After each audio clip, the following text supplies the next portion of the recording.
Hi, I'm Rob Orlemans. I'm a lion in Australia. My club's called the Hunter Business Lions Club. It's a small group of working people. I'm also very lucky to be employed by our multiple district 201 as the executive officer, which means that I lead a small team that works to help all of the Lions clubs deliver programs within Australia, and brings our council together and promotes our organisation and does a whole range of things to build our service club organisation in Australia. I'm past International Director Jenny Ware. I'm from Michigan.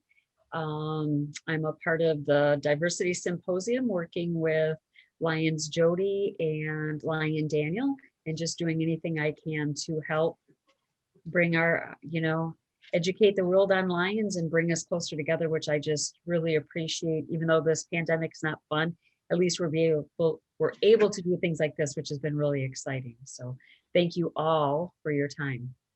So I'm Mary Sedgwick. I live in Asheville, North Carolina. I'm a member of the Sandhill Lions Club. I'm currently serving as president of Western North Carolina Lions Incorporated. We own and operate an assisted living facility here in the area. I'm just glad to be here. Mary, will you please share about your eSight glasses? Yes. So these glasses are not 3D reality glasses. They are actually computerized glasses that help the visually impaired to see. So without these glasses, I couldn't even see the screen or anybody on there. And voila, I can see 2020. I'm Lion Carl Shaw from Newcastle, Delaware. I'm a proud member of the Bellefonte Lions Club. Educator by trade. So I started out teaching in the classroom. And of course, there's so many great things to learn, about reading and math, but social studies was the one that stuck out because we were dealing with so many things, and we have a history of different topics, especially as it relates to diversity, that we really need to address. And that became my passion.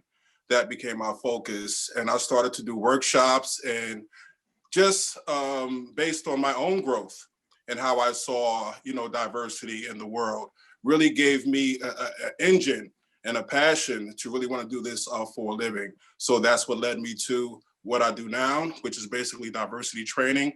I work at a library, and I've done many diversity trainings through the library because the libraries offer opportunity for non-traditional education. So I'm putting kind of everything together and just try to make this world much, much better for our children and generations to come. So great to be here. All right, my name is Hayat. It means life. I'm full of it. That's how I say to people.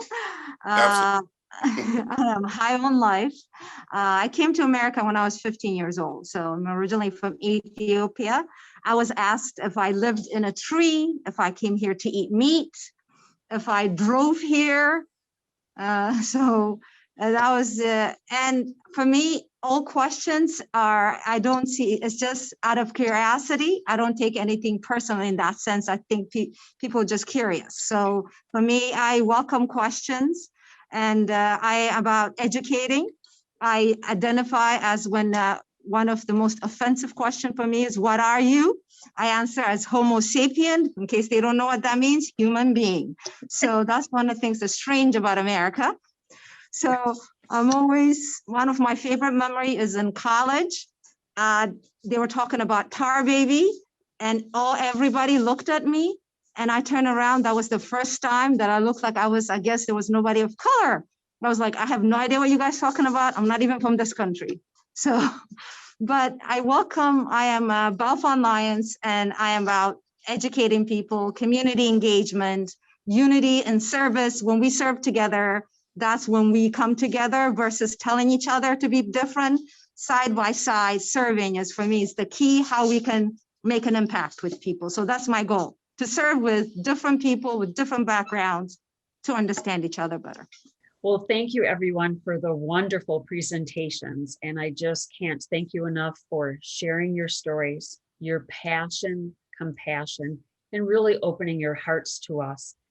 I would like to start off our panel discussion today by asking each one of you, because I can't imagine that these are always easy stories to tell, what helped you decide, yes, I want to be a part of this.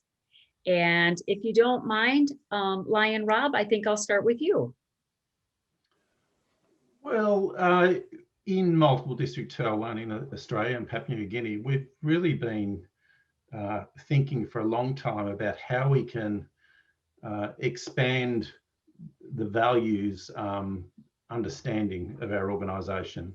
So we have our purposes and we have our ethics, but they're very personal for people to absorb and understand. And we thought we needed to provide more guidance to our Lions about, well, there's two things. One is about how to behave towards each other. And secondly, is really a whole different discussion about building the capacity of our organisation.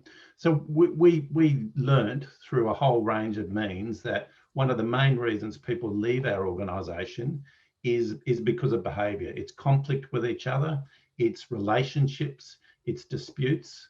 And we wanted to change that because certainly we want to recruit more Lions, but we also want to make sure that our Lions that are skilled, committed and have great capacity stay within our organisation.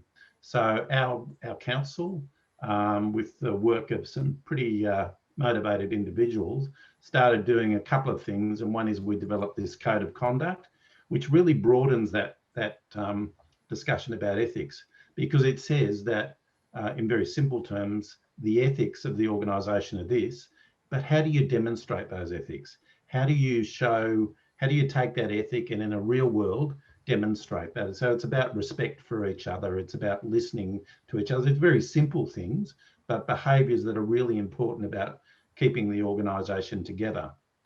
And the next thing, which I guess I champion through our organisation and I very much believe in, is to be able to make a very positive and upfront statement about diversity, is saying that diversity is important. It's not saying that this happens organically. It says that as Lions, we've got to make a statement that diversity is important to all of us. It's a belief and a value that we all hold dear. And then the next step is how we're going to make our organisation more diverse. And for us, that means involvement of women, involvement of people of different cultural groups, involvement of different racial, different religious groups, and different age groups, you know, and broadening our base from very young people to our senior citizens that are the age that are the engine room of our organisation, and also looking to, you know, we have a very diverse culture in Australia, looking to our Indigenous residents and how they get involved as well. So I find that quite exciting, because I know when we release this to the organisation, there'll be a lot of debate, but that's an important and very positive debate that we've got to have. Thank you, Lion Rob. I find it really interesting that, especially in the United States, we love to brag that we're the melting pot of the world, right? But we sure don't treat each other like that very often. And then when I look at a lot of our older Lions, and they tend to snub or not understand, or they don't want to get to know the younger Lions or the newer Lions, I want to ask every one of them, were you that age once? Were you a one-day Lion once? So this diversity discussion is helping me struggle, helping me form some comebacks, maybe some encouragement, maybe some education to all of that. So thank you. And the whole call to action of the code of conduct is exactly what I think that we need to ask all of our Lions, starting today, if not yesterday. Absolutely. And look, if I one other little comment, and the question of diversity and the way that we're approaching it, it's about capacity of the organisation. Why would we not want to reach out to every person in our community that has a willingness to help their community to join our club? Why would we say we only want to reach 10% of our potential membership? Why aren't we trying to reach 100% of our potential membership? So that's the way we've framed our diversity policy as well. I like that, Rob. Thank you. Thank you. Lion Mary, as you know, your story always touches me very deeply. When I gave you the ask, it was an interesting little conversation we had, right? And You took some time to think about it, which I 100% respect. But if you don't mind sharing maybe a little bit more on what made you say, yeah, this is what I need to do, please. So thank you, Past International Director Jenny. When you asked me, I had to really take a moment to reflect, because it was more looking at my own acceptance of myself before I looked at the acceptance of my fellow Lions. And in doing so, I realized that when I became open to releasing my beliefs of how they would see me, that was when I felt comfortable coming out to the rest of the Lions. And of importance to me is, as you heard in my presentation, the recent incident that occurred for me as far as some discrimination. Doing this presentation actually allowed myself and Annie to sit down and have a discussion together about what we experienced. And out of that, we have just experienced a tremendous healing and a true acknowledgement that was one person, but we are loved by our Lions and we're ready to serve. Good. Thank you. But you know, when they say that one apple, how much it can hurt the bushel, in Lions, we care, we're passionate, we're empathetic. And I think we try to please, maybe sometimes too much. But yeah, when you have a hurtful person and you don't want to be the hurtful person back. So I appreciate you coming forward and again, sharing your beautiful story, your and Annie's beautiful story with us today and being here for the panel. Lion Carl, what a great story that you shared. When you were made the ask, would you like to be a part of this? What helped you step forward? What made you want to step forward? Well, first of all, thank you very much. Like I said, this is an honor to be a part of this. It's sort of like a perfect storm, I would say. And what I mean by that is with the events that took place last year, you know, in America, you know, and how people came together based on what's right. It didn't have to do with cultural background. It didn't have to do with educational background, so forth and so forth and what have you. It had to do with what was right.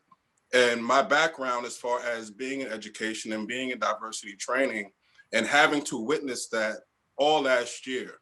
And then with those things happening, and then the slogan for the Lions being service through diversity, you know, and then that happened, you know, Eureka, it was very serendipitous. And then on top of that, Lion Daniel and I have been having some serious conversations about the history of the Lions Club, you know, as it relates to, you know, racial diversity and club makeup, if you will, the demographics of the club and how that has evolved over time. So when this opportunity was presented to me, you know, it was just the perfect time for me to have this conversation, not only with Daniel, but with Lions across the world. And when he said, this is going to be, you know, on an international stage and, you know, you'll be able to really help people understand that it is time.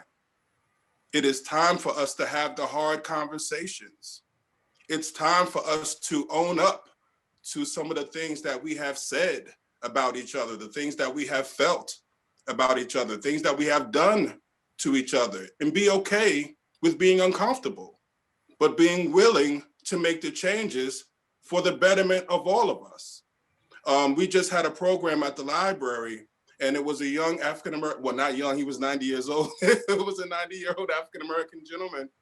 And he said, and he was a civil rights activist all his life. And he said, now is the time for us to come together and heal each other's wounds, all people. And that really struck on me, because certain groups always want to play the victim. But you can be a victim in a certain aspect. I get it, I understand. But what can you do to help everyone make the changes they need to make for us to move forward? So this, I think, is the perfect opportunity for all of us to begin this work. And I jumped at the chance. And, you know, I'm looking forward to sharing with you all and growing with you all And like I said, moving the mentality and the spirit of this country and this world forward. Thank you, Lion Carl. Two things, like you said, isn't this the perfect storm? Yeah. And then for us to be thrown into this virtual world has made it even better Wow. for us. Wow. Wow. Right? Because we're a global association, over 200 countries and territories, and we love to brag about that, but how much have we felt like that? You know, Right. live in a very rural area, and a lot of clubs don't even want to look outside their club. And I hear that in a lot of districts that I go into. And this is the opportunity to meet Yes. globally, from Yeah. Australia to the United States.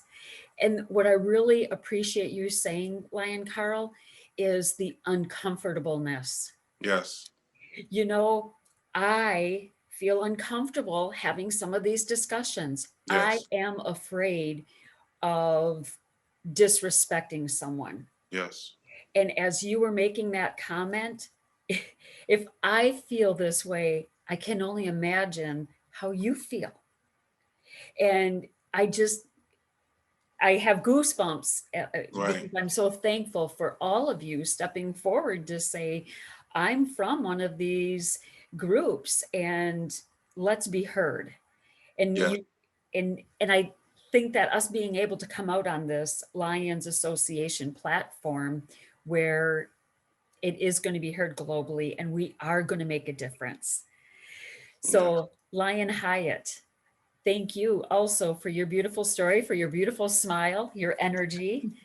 And so when the ask came to you, what was that moment that said, yes, I want to do this? Well, diversity in education is just a beautiful thing. You know, we all can learn from each other, you know, it's a beautiful thing. But recognizing there's a difference and just making it a learning opportunity. Like, you know, when I first became a Lion, you know, I was the first Muslim in Delaware. And when I tried to bring in more people come in, there was a lot of uncomfortableness. And the face post of some of the Lions that put about my religion was like, makes you want to go like, wow, right? But my club is the most diverse, the most supportive club. So for me, I had that. So it wasn't for me like I was on my own, like any member of my club had my back. So it wasn't just me. So that was the point of like, you know what, you know, and the thing is, I realized like that, I mean, the Lions, I mean, their heart underneath it all, they're just, people have big heart, right? It's a matter of people are afraid of what they don't know. And I felt like, you know what, serve with them, you know, get to know me. Not that I represent Islam or anything, but, you know, just, you know, I'm not the other. When I serve with you, I'm not the other. I'm just a person, you know, I'm just a Lion who's just serving. Now, I don't know if they see that difference. I had this person who serves. So they started just to see me as a Lion, and which is great. And I feel like, you know, I've really made headways in the past 3 years. Because people I've seen in those posts, I don't see them anymore. So that's that's quite a plus. And they don't make those comments. So it's like, you know what, making headways. That's wonderful. So each of you have had, I'm sure, some bigger hurdles at different times in your life. Have the hurdles been as big in Lions? Would anybody like to answer to that? Or in Lions, when the hurdles did get higher, were your clubs, like you just said, Lion Hyatt, helpful? And who helped give you the strength to keep going instead of leaving out the back door like we've had so many Lions do? Would anybody like to?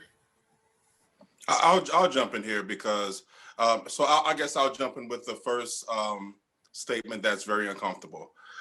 So I would say primarily and holistically, the Lions have been a help.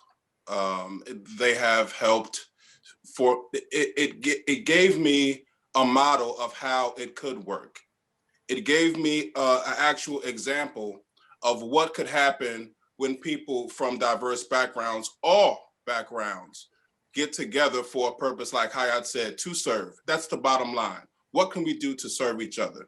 So in that regard, the Lions have been a heaven sent as far as me actually seeing the vision that I had, the vision that Martin Luther King had, you know, for this world and for the United States. On the other hand, the biggest part that was very, very uncomfortable for me is when I learned of the history of the minstrel shows, you know, with the African-American, what they call blackface, you know, would be a yearly show when, you know, basically African-Americans would be made fun of for, you know, that was like the majority of the show. And that was the most uncomfortable moment that I've experienced in Lionism.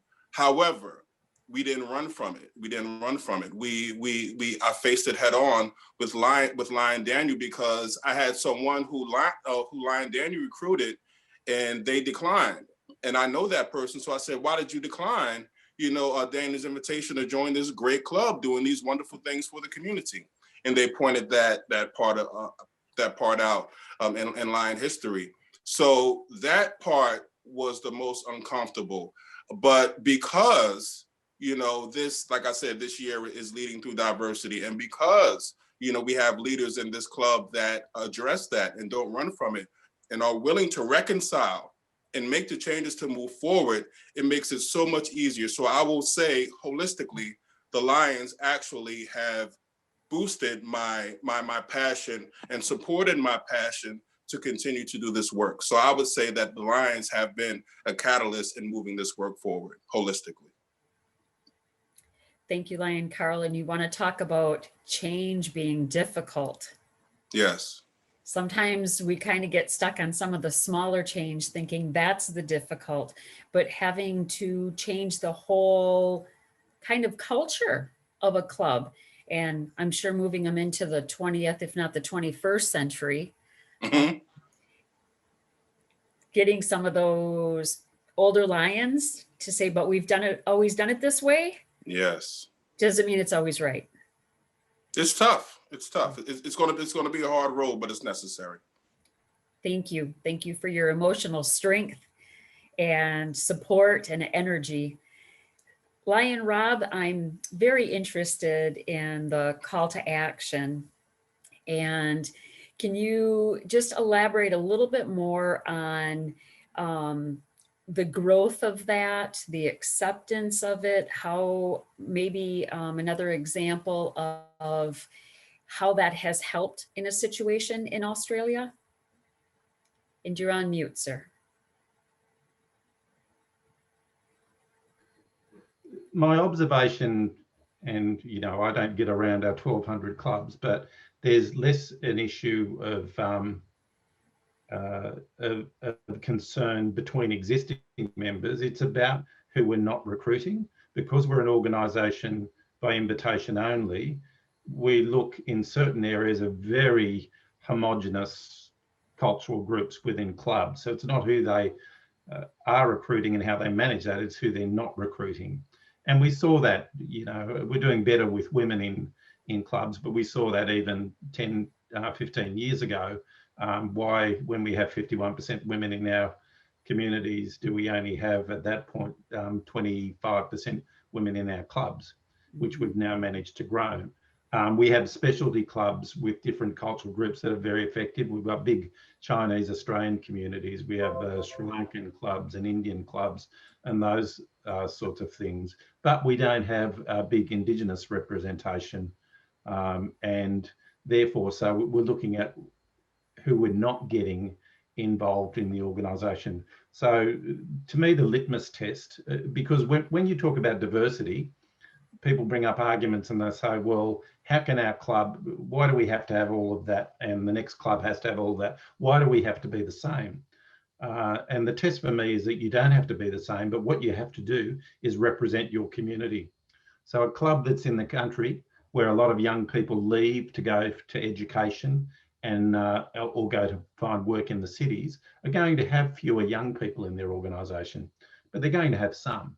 And clubs in the cities where the populations are far more diverse are going to have to reach out and ensure that their club representation is more diverse. So to me, our organisation is very much a local organisation. Yes, we say we're national and international, but really we're very much a local organisation. But the challenge to every club is they have to make sure that the demography of their club matches the demography of the community. with a mix of women, different cultural groups, different age groups, people with different sexual orientations that live in their community. And if your club's doesn't look like your community, why not? And as I said in my presentation, I actually think that if you can bring it to look like your community, you'll never have to recruit again, because a diverse club just attracts more and more people. Because the barrier to a lot of our Lions clubs is people look at that and say, well, that looks a bit strange. You know, for me, when I started in the organisation, in my entire working career, which is in welfare organisations and different community-faced roles, I never ever worked in an environment that wasn't heavily populated by women. And then I came into this organisation and said, gosh, that looks a bit strange. Where are all the women?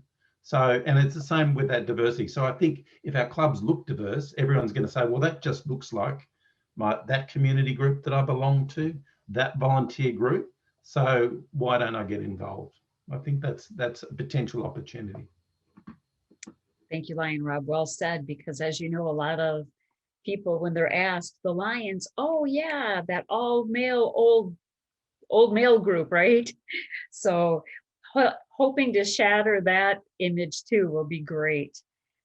So I just, again, want to thank everybody for this incredible event, for your incredible stories. And I'm going to go around one last time and see if there's any last words that you would like to share. And I'm going to start with you, Lion Mary. So yes, I just think it's important that everybody understands that when they are confronted with somebody that they are not sure whether it's their sexual orientation, their religion, or any other diverse background, that it is okay to make the ask. And especially if that person has spoken about their personal experience in life. And if you are uncertain, then just let the individual in their own time share. Because as I shared in my story, it took me being able to be comfortable around lions and realize for myself that they saw me for who I was, not because of a label of my sexual orientation or anything else. So and I hope other lions can walk away with that today. Excellent, excellent point, Lion Mary. Thank you so much. Lion Hyatt, anything that you would like to end with? Yes, even though lions have tradition, they have heart, they have love. What coming into the new century, people really need to consider is younger people who want to get involved, need to adopt new tradition. Like, having the Zoom meeting should be part of it. Traveling places, most young people will want to sit through a boring meeting. So some things have to change if you want to attract new, younger, committed people who want to do things. So it has to be a way to engage them. So reaching out across the aisle is really, when you come to diversity, otherwise I fear it will be, oh, this is like you say, if it's not diverse enough, if it's not young enough, because when you're trying to change tradition, people don't look well on you. And believe me, at Bellefonte, we feel it. We challenging the whole district, and we do it differently, and we know it. I mean, it's not that we're trying to be in your face about it. We're just passionate, and we just find ways to do it, which I love. Your club, your way, I love that, and we really take advantage of that. But not other people might back away. They won't, if you are not supported enough, they walk out. So really, I think people need to find ways to embrace the coming new generation of people to serve. Thank you, Lion Hyatt. Sometimes not saying anything says more than something, right? And sometimes just being there and being seen. So thank you so much. Lion Carl, anything else that you'd like to share? Yes, just to everyone, just stay the course. Stay the course. I think the Lions are doing great as far as, what we're doing to get in front of this, to address this. And the second thing I'll say to everyone involved and will be involved over time is with the discomfort that comes with this type of conversation, I think it's really important to be honest as well. Even though you may put yourself in a not so flattering light, I think the honesty of how you feel, the honesty of how you've approached things in the past is going to lead to the healing. So I think that's going to be a big part of the narrative when I start being more vocal and being more involved and engaged, is be okay with being wrong. Be okay with being uncomfortable. Be okay with just being yourself. And if you are yourself fully to the group, to the whole, and you get that feedback that you need, if you set a safe space for people to feel comfortable, to be honest enough, to be heard and express, they're going to get the food, the knowledge and the information and the communication back that they need to grow. So I think that, like I said, I think the Lions are in a great space to do this and just stay the course. I think we are on our way. Thank you. Thank you all. Thank you, Lion Carl. That was great. Lion Rob, any last words? But I wanted to talk a little bit about religion and how our organisation approaches religion. And I think we actually have to be accepting of all religions that are embraced by our members, and also those who aren't religious as well. And I see in a lot of international events an equivalence between religion and Christianity that we've got to guard against. A number of international events, there's references to the Christian religion, and yet in those international events, there's a room full of individuals who either have no faith or embrace a broad range of different faiths. And I think this overlays other elements of diversity, cultural diversity as well, because people have an equivalence between the faith that you follow and the country that you may be from, and your belief system. So I think we need to have a lot more discussion about that in an organisation that says that it is secular, and how we embrace that. And I will reiterate, I have nothing against people's individual faiths and their desire to practice them, but we need to have a conversation about what that means in the Lions organisation. Thank you, Lion Rob. And thank you very much for pointing that out, because I know all of us sitting here can probably come up with more than one example where the grace was said and it was not non-denominational. And so like you've said, Lion Carl, we need to feel that little bit uncomfortable, and we need to be the ones, I'm sorry, I shouldn't say we need to be uncomfortable, but we're the ones that have come to this, and we're the ones that are saying, I'm willing to make the call of action. And so it's okay to go and talk to work with that person and say, hey, just a reminder, the next time that you're called to do this, and talk about the non-denominational and the different things, just like some of Lion Mary's friends were willing to stand up for her.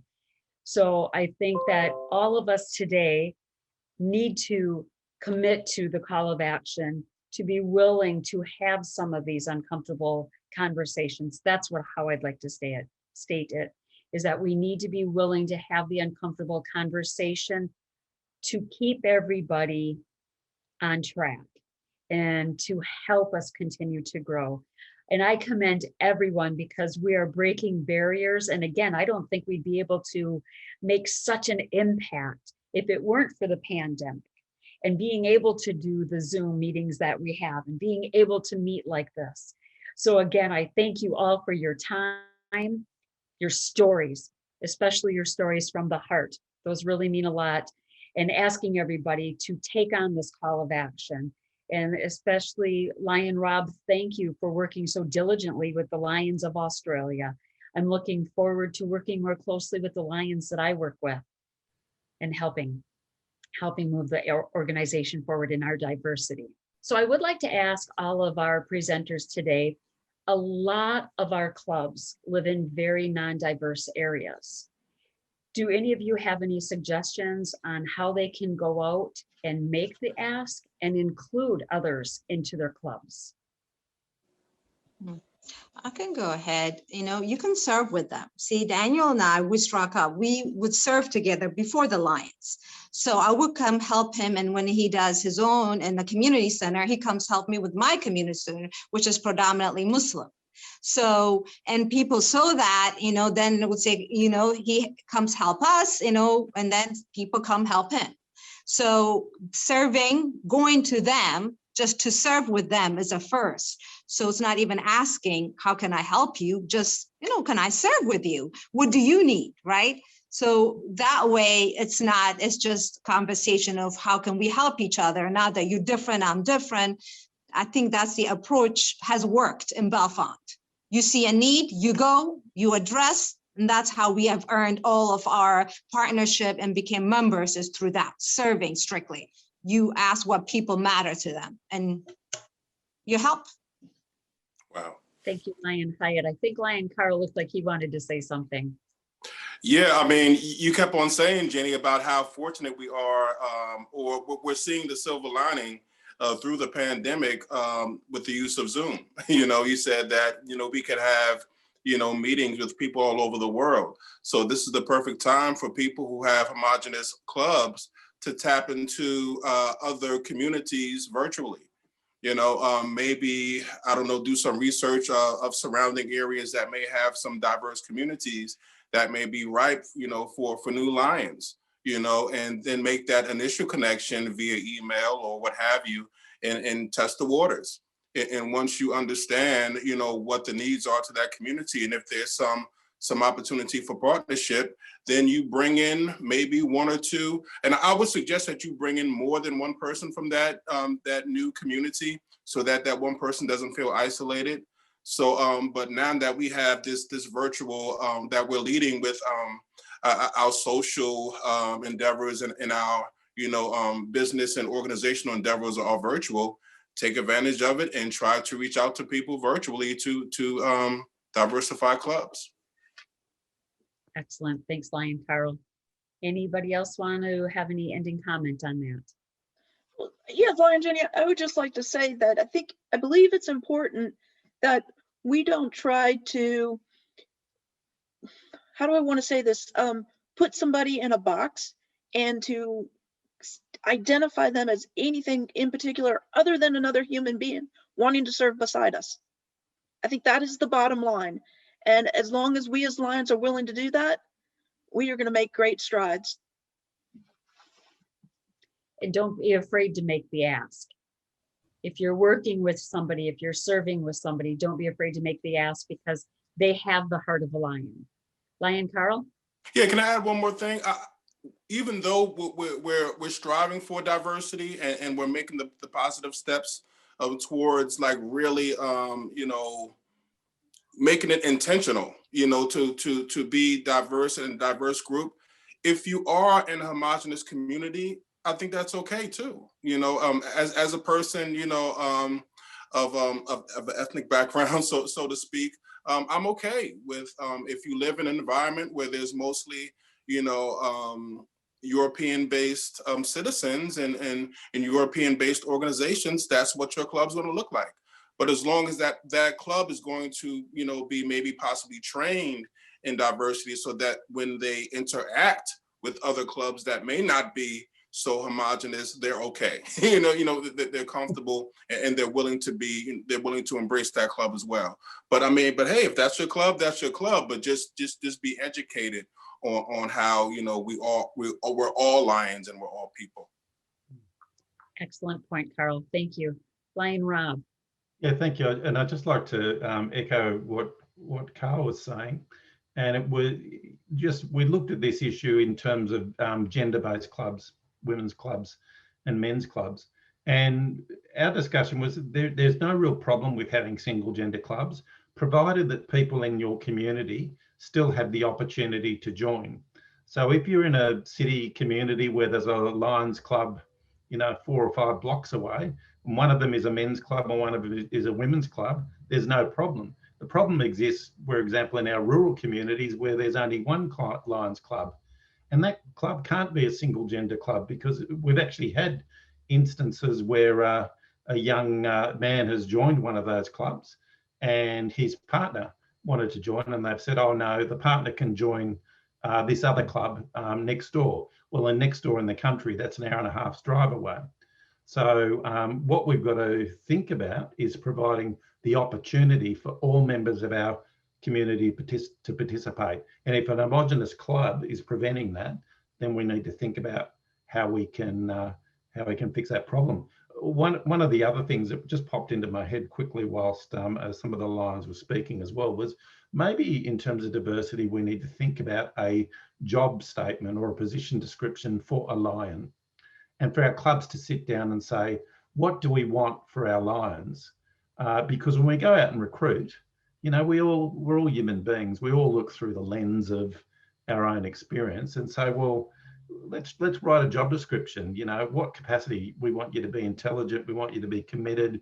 Maybe in terms of the work that our clubs does, we want you to have good trade skills because that we value that. But look at the skills for the job, and that way when we go out, we're not looking at Muslim and Christian and coloured person and gay person. We're looking at just the experience and skills, and we just put all of that aside. Well stated, Rob. Thank you. The other thing too that I'm a big fan of are branch clubs. And we are not always going to feel comfortable in every Lions club. And so for the example, when the couple would like to join a club and the club said, oh, sure, one can, but the other one, there's another club down the road.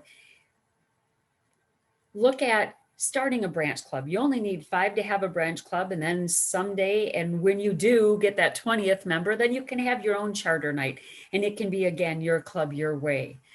So I, again, appreciate all of the wonderful input, and I thank you all for helping us continue to break all these barriers and just keep on serving our communities and our neighbors and our friends.